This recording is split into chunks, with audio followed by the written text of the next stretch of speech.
ओम श्री शक्ति नमः। ओम श्री शक्ति नमः। सप्तमो अध्याय संत और मुंड का वध। ध्यान। मैं मातंगी देवी का ध्यान करता हूँ। वे रतन में सिंहासन पर बैठकर पलटे हुए टोटे का मधुर शब्द सुन रही है। उनके शरीर का वर्ण श्याम है। वे अपना एक पैर कमल पर रखे हुए हैं और मस्तक पर अरे संतर संतर धारण करती हैं। कान पुष्पों की माला धारण किए बिना बजाती है। उनके अंग अंग में किसी किसी किसी किसी उनके अंग अंग में कसी कसी हुई सोली शोभा पा रही है। लाल रंग की साड़ी पहने पहने हाथ में शंख में पाटर लिए हुए हैं। उनके बदन पर मधु मधु का हल्का हल्का नशा जान पड़ता है और ललाट में बिंदी शोभा दे रही हैं। ऋषि कहते हैं तदंतर ऋषि कहते हैं तदंतर शुंभ शुंभ की आज्ञा पाकर वे संत मुंड आदि दैत्य शत्रुघ्न की सेना के साथ अस्त्र शस्त्रों से सुसज्जित हो चल दिए। फिर गिरिराज हिमालय के शुरू में ऊंचे शिखर पर पहुंचकर उन्होंने सिंह पर बैठी हुई देवी को देखा। वे मंद मंद मुस्कुरा रही थी। उन्हें देखकर दैत्य लोग तत्परता से पकड़ने को उद्योग करने लगे। किसी ने धनुष तान लिया, किसी ने तलवार संभाली और कुछ लोग देवी के पास आकर खड़े हो गए। तब अंबिका ने उन शत्रुओं को प्रति बड़ा बड़ा क्रोध किया। उस समय क्रोध के कारण उनका मुख काला पड़ गया, ललाट में भौहें टेढ़ी हो गई और वहां से तुरंत विकार मुखी मुखी काली प्रकट हुई, जो तलवार और पास लिए हुए थी। विशिष्ट खटवांग खटवांग धारण किए और सीते के चलन की साड़ी पहने नर मुंडों की माला से विभूषित थे। उनके शरीर का मांस सूख गया था, केवल हड्डियों का दासा था जिससे वे अत्यंत भयंकर जान पड़ते थे। उनका उनका मुख बहुत विशाल था। जीभ लप लपाने के कारण वे और भी डरावनी प्रतीत होती थी। उनकी आंखें पीटर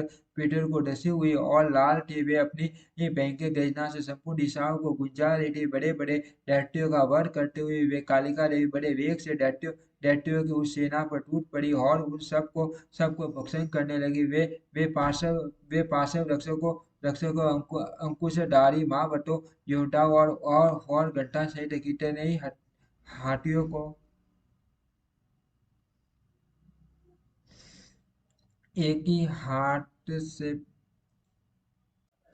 एक ही हाथ से पकड़ कर मुंह में डाल देती थी। इसी प्रकार घोड़े रथ और सारथी के साथ रथी सैनिकों के मुंह में डालकर वे उन्हें बड़े भयानक रूप से चबा डालती थी। किसी के बाल पकड़ लेती, किसी का गला दबा देती, किसी किसी को पैरों से कुचल डालती और किसी को सारथी के धक्के से गिराकर मार डालती थी। वे असुरों के छोड़े हुए बड़े बड़े अस्त्र शस्त्र मुंह से पकड़ लेती और रोष में भरकर उनको दांतों से पीस डालती।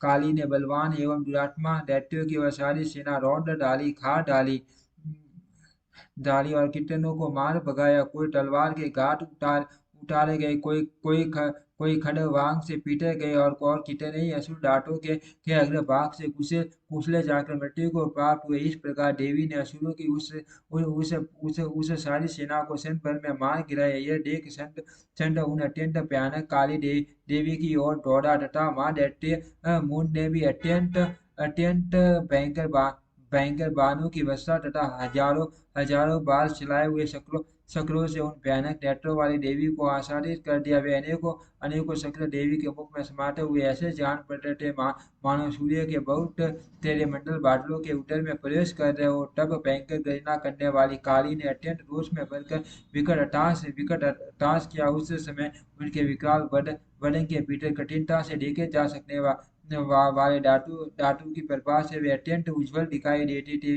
देवी ने बहुत बड़ी तलवार हाथ में ले ह का उच्चारण करके सन पर धावा किया और उसके केस पकड़कर उसी तलवार से उसका मस्तक काट डाला। सन को मारा देख मुंड भी देवी की ओर दौड़ा। तब देवी ने रोष में भरकर उसे भी तलवार से घायल करके धरती पर सुला दिया। माँ पराक्रमी संत और मुंड को मारा गया देख मरने से बसी हुई बाकी सेना भय से व्याकुल व्याकुल होशियारों और बाघ के टरंट काली ने संत और मुंड का मस्तक मस्तक हाथ में ले चंडिका के पास जाकर प्रसन्न टास करते हुए कहा, देवी मैंने संत और मुंड नामक इन दोनों माँ पशुओं को आपको भेंट किया है। अब युद्ध योग्य में आप शुंभ और निशुंभ का स्वयं ही वध करना करना। ऋषि कहते हैं वहां लाए हुए उन चंद्रबुंड नामक महादैत्यों को देखकर कल्याण में संधि ने काली से मधुर वाणी में कहा, देवी आप संत और मुंड को लेकर मेरे पास आई हो, इसीलिए संसार में सामुंडे के नाम से आपकी ख्याति होगी। ओ इति श्री मार्कंडेय पुराणे सार्वजनिक मनवंतरे देवी महात्म्य संत मुंड वडो नाम सप्तमो अध्याय। इस प्रकार से मार्कंडेय पुराण में सार्वजनिक मनवंतर की कथा के अंतर्गत देवी महात्म्य में संत मुंड वड नामक 7वां अध्याय पूरा हुआ। ओम श्री शक्ति नमः। ओम श्री शक्ति